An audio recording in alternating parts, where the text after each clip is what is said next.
wanita hari ini.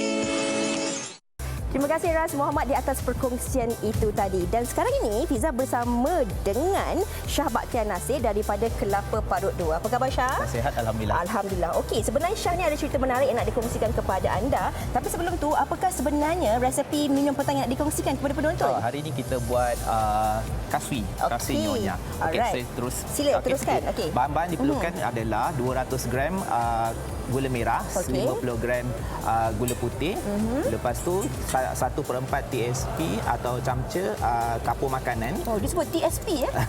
Tablespoon. Teaspoon. Dengan tablespoon banyak sangat. Okey. Alright, okey. Lepas tu kita larutkan dia ke dalam ni air. Supaya sebab gula merah lambat sikit untuk larut. Okey. So lepas tu kita perlukan. Saya boleh tolong ke? Boleh. Okey.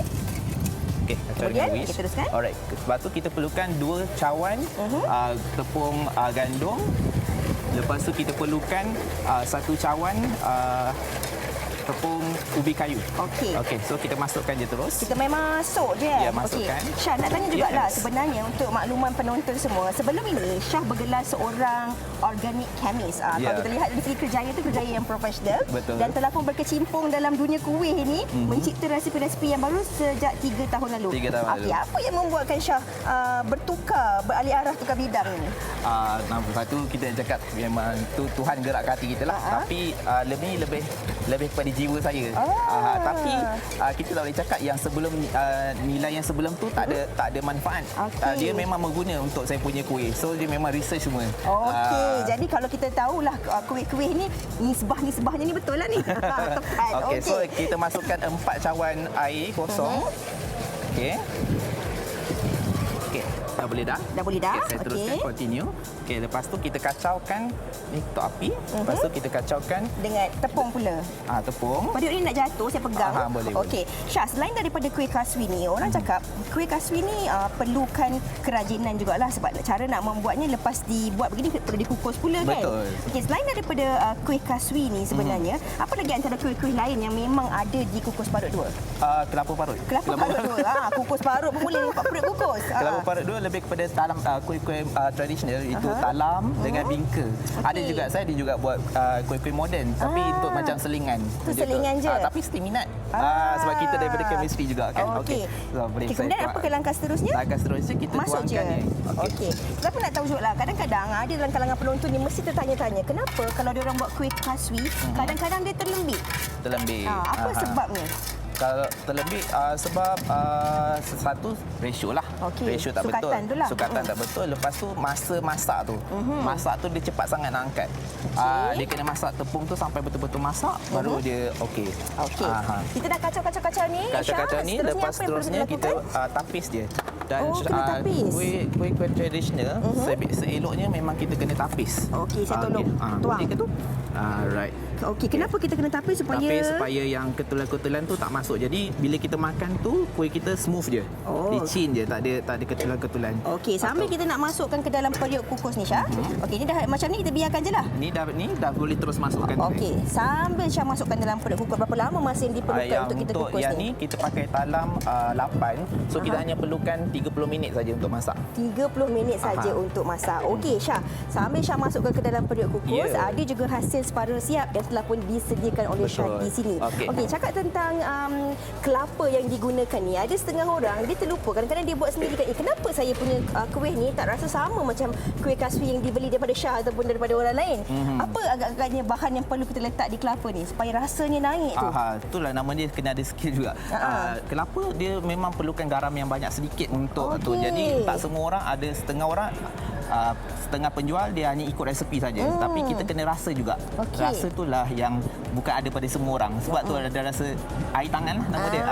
Kalau Syah boleh tunjukkan cara untuk tadi kita. Tadi dah siap. Setelah dah masak kuih mestilah dah dipotong dalam keadaan sejuk sepenuhnya baru cantik untuk potong. So kita gaulkan. Puan-puan kalau dekat rumah kalau tak nak kukus pun tak apa sebab tapi kalau untuk jualan kita saya kena kukus lah dan bersama dengan garam 10 minit. Untuk elak dia daripada basi betul. Okey, kita lihat di sini ada banyak jenis kuih talam yang seperti disebutkan oleh Syah tadi. Kalau kita boleh kongsikan apa nama-nama kuih ni? Saya tahu ni je, bingka ubi. Bingka ubi. Yang ini Seri Muka Durian. Okey. Ini talam keladi. Yang Yang ni talam Tok Haji Serban atau Pulut Sekaya. Ya Ini ke? lebih kepada pantai timur tahun ni. Talam apa tadi? Tok Haji Serban. Okey. Dan ini talam roti. Okey. Mungkin boleh kongsikan juga di mana para penonton, kalau ada setengah orang ni dia suka nak cuba resipi yang baru, tapi ada setengah orang dia suka nak beli lebih mudah kan daripada renyahnya nak buat ni. Okey, kat mana tu? Okey, so boleh saja DM WhatsApp saya di Kelapa Parut. Dia tekan je bio tu ada nombor saya. Ataupun kalau tak mahu dalam kuantiti banyak, mini pack saya ada jual di petrol station. So untuk maklumat lanjut di petrol station mana, kita boleh tengok dekat saya punya update lah nanti dekat dalam IG. Yes, Instagram. Selamat maju jaya kita ucapkan kepada Syah, dan bagi anda yang nak cuba rasa nikmatnya kuih-kuih talam daripada Syah ni, boleh pergi ke Kelapa Parut 2. Ada pelbagai informasi di situ. Sambil-sambil saya nak rasa kuih kaswi ni, walaupun dia tak jemput, saya nak rasa sila. sendiri. Banyak memang Farin, menu apa di sebelah tu? Bismillahirrahmanirrahim. Fiza tadi dah macam chef profesional lah, dia gaul itu kan. Okey, kini kita bersama dengan Siti Suhaila Firdaus dari Mama Miss Delhi. Ini yang kita nak dapatkan sebenarnya. Orang panggil pastry ini ataupun menu ini risol atau risoles sebenarnya. Suhaila. Itulah orang senang confuse kan. Dua-dua boleh. Ikut lidah nak cakap macam mana. Okey, baik risoles, tapi yang penting bagaimana kita nak membuatnya. Risoles ini. Okey, risoles ni dia terbagi daripada 3 bahagian. Okay. First thing first, kita kena buat dia punya kulit dulu. Okey, boleh mulakan bagaimana kita nak membuat kulitnya. Okay. Kulitnya kalau kita dapat lihat para penonton, ianya macam cara kita nak buat lemping dulu lah. Okey, sila boleh teruskan aja. Dalam ni dah ada tepung gandum, lepas tu campurkan dengan tepung ubi, lebih kurang dalam 2 sudu makan. Kemudian campurkan dengan susu tepung dan sedikit gula. Okey. Lepas tu kacau-kacau and then masukkan air sedikit, lebih kurang 34 cawan. Kemudian lepas tu masukkan minyak dan juga telur. So kita kacau sampai seperti lah. Jadi sedikit sebanyak saya rasa macam kita nak buat lemping jugalah kan sebenarnya.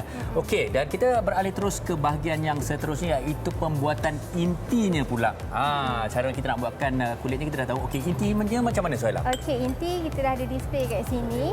Bahan-bahan utama dia kentang dan carrot. Cara nak buat inti dia lebih kurang macam kita nak buat inti kari pap. Tapi yang bezanya, inti kari pap kita gunakan serbuk kari dengan daun kari. Base dia dengan kari. Base kita dengan sayur-sayuran tumis macam biasa je. Dan dia punya perasa kepada lada sula dan juga stok ayam. So ini adalah bahan-bahan untuk membuat intinya seperti mana yang anda saksikan. Dan ini adalah hasilnya inti yang akan kita gunakan sebentar saja lagi. Okey, intinya sebenarnya boleh dipelbagai kan Suhaila? Antara yang boleh dipelbagaikan apa lagi inti? So kiranya ini inti yang paling basic. Maksudnya ini inti paling basic yang semua orang boleh makan. Kira macam vegetarian pun boleh makan. Kalau kita boleh pelbagaikan, kalau cita rasa sendirilah, kita boleh masukkan ayam atau daging kisar, telur rebus pun boleh. Okey, kita nampak kita dah ada kulitnya yang dah siap ni. Mungkin kita boleh tengok ataupun saksikan bagaimana cara risoles ini digulung. Suhaila. Okey, cara digulung kan. Okey, mula kita tadi dah siap kan lempeng tu. Kita buat lebih kurang kita senduk lebih kurang 1 senduk je dalam pan. Kita ratakan, lepas agak-agak dah kering, kita boleh angkatlah. Kemudian kita isikan inti dia macam ni. Okey. Dan cara gulungannya itu juga cukup kemas, bergantung kepada berapa banyak inti kita nak letakkan dan sebagainya. Okey. Lepas dah lepas tu dicelupkan ni. Ya, celup dalam ni. Dan ni panggil kita punya nak gamkan dia lah. So gam ni kita buat daripada tepung gandum dan campur dengan air. Allahuakbar. Okey, tak apa. Salutan ni kita salut dengan breadcrumbs. Okey, ini antara yang menjadikan risoles ini menarik, di mana ianya disalut dengan breadcrumb ataupun kulit roti kering ini. Kalau kita tengok breadcrumb ni sangat-sangat cantik. Okey, sebenarnya kalau mereka nak buat, bagaimana nak dapatkan breadcrumb ini ataupun kulit roti kering ni? Breadcrumbs ni ada dekat bakery shop mana-mana senang dapat. Tapi selalunya dia akan jual warna putih dengan warna oranye. Tapi kami buat campur. Okey. Separuh orange, separuh putih kita campurkan jadi warna lagi menarik lah. Okey, dan kabarnya juga ini sebenarnya menu dari Indonesia kabarnya juga kan, dan kalau mengikut mungkin ada perbezaan cita rasa dengan kita ataupun boleh dipelbagaikan mengikut kreativiti masing-masing. Kalau ikutkan beza dengan kita, ini yang basicnya lah kan. Kalau untuk kita kadang-kadang kalau ada sekarang ni macam orang dah orang kata nak modern kan, ada orang letak cheese. pun boleh juga. Okey. Sosis Kita boleh. juga melihat ada beberapa menu-menu lain sebagai idea minum petang kita dari Mama Miss Deli ni. Apa yang ada di sana? Okey, selain risoles, kita ada tahu bergedil, ubi getuk, pisang goreng dan yang ni kita punya our new launch product lah juga dan our new best seller adalah Okey. pegaga. Instagramnya sekali lagi. Mama Miss Deli. Mama Miss Deli. Okey, dah alang-alang anda melihatkan ini. Inilah dia. Ini hasilnya. Risolesnya dimakan dengan cili padi. Yang inilah dia sebenarnya istimewanya. Dan saya dah tahu cara pembuatannya. Kita makan. Bismillahirrahmanirrahim. Okey, saya cuba Okey. Cili padi, saya ambil sikit. Sikit je. Okey, memang sedap. Okey, baik. Fiza, kenapa rupa anda macam tepung gomak? Saya harap awak makan risos tu ada penjarakan fizikal dengan kuih-kuih yang lain tu. Itulah. Sebab saya nak juga macam sedap. Okey. Sekarang ni saya bersama dengan Puan Zahanum Osman daripada Sari Anum Food Services. Hari ni resipi istimewa yang kami nak kongsikan kepada anda. Susah sangat nak dapat kuih ni. Apa khabar Puan? Sihat, Alhamdulillah. Alhamdulillah. Kita nak kongsikan resipi? Tepung gomak. Okey, apa bahan-bahan yang kita perlukan sebenarnya Kita untuk buat perlukan tepung gomak ni? tepung pulut, ini ada garam, tepung gandum dan air saja. Mudah Bahan yang je. ringkas. Okey. Dan kita perlukan untuk serbuk dia kacang hijau. Kita dah sangai, lepas tu kita blender dan kita dapatkan serbuknya seperti ini. Okey. dan Kita ini kena sangai dan kemudian kita blender. Dia blender. Okey, ini pula? Ini untuk inti dia. Biasa kadang orang buat pakai inti kelapa tapi Ya. saya lebih gemar inti kacang. Alright. Okey, kalau kita boleh terus tunjukkan kepada penonton-penonton bagaimana cara untuk kita buat kuih tepung gomak ni. Masukkan tepung. Kalau kita cakap tentang kuih tepung gomak ni kan, ini memang kuih yang popular zaman dulu-dulu lah. ya, Zaman saya. sekarang ni semua susah nak cari. Memang susah nak cari. Saya teringat lah, arwah nenek saya ni memang ini kuih antara kuih kegemaran arwah. Jadi kan Puan, adakah ini resepi turun-temurun ataupun resepi yang telah pun diolah semula oleh Puan? Tak ada, resepi ni memang saya daripada dulu sekolah menengah, saya minat sangat tepung gomak. Ya ke? Jadi bila saya dah remaja saya tak jumpa kuih tepung gomak ni. Saya belajarlah sendiri untuk buat tepung gomak ni. Belajar daripada orang tua macam mana buat. Daripada sekolah menengah sampai sekarang ya. kan. Ini confirm sedap ni. Okey, dan sekarang ni ini anaknya juga Ya, yang saya. membantu. Adakah resepi ini diturunkan kepada anak? Anak saya memang minat masak yang ni lah. Memang dia minat masak. Jadi dia belajar jugalah untuk membuat tepung kuih-kuih yang tradisional dan kuih-kuih moden jugalah. Okey, sambil dia gaul-gaul tu mungkin nak tanyakan jugalah. Ada juga dalam kalangan penonton yang tertanya-tanya, mereka pernah cuba buat resepi tepung gomak ni tapi kadang-kadang kulit luar ni terlalu liat ataupun keras. Apa antara faktor yang menyebabkan berlaku? Saya rasa dia kalau saya buat, saya letak tepung gandum sikit. Dia tak ada jadi kenyal. Dia akan jadi lembut saja.